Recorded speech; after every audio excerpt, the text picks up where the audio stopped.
suppose you've had some surgery, you've had spinal fusion, or you've had some cancer, you've just been diagnosed with diabetes. What and you had to wrestle with this when you got diagnosed. It was I'm sure your whole world, and all the work you put into swimming. What's your words to tell people to get them out of that negative space and into the light? One, that it's okay to be in the negative space.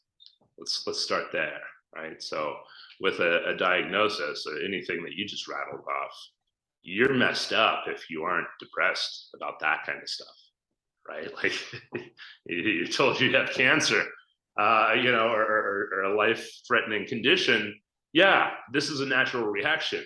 Sadness is not necessarily depression, and that sadness will extend for, understandably, a long period of time. A lot of worry attached to that, and additional stress and stuff like that. That's will make you feel sad, deflated, at the very least, depressed. It's okay to feel depressed about that kind of stuff. So one, let's start there, that it's okay to be feeling that way. And then two is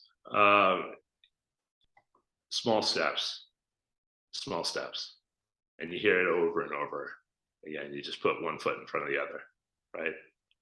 And you go through the phases of grief, which includes anger and depression or sadness, or I forget the whole list. But you're going to go through these phases where you're going, why me? And even privately, right? You don't have to post on social media and this kind of thing, but you question, why me, why now? And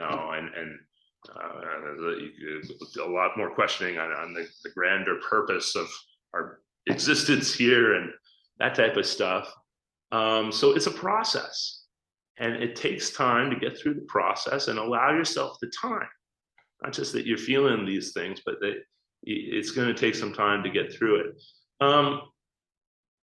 Keep doing what you can do.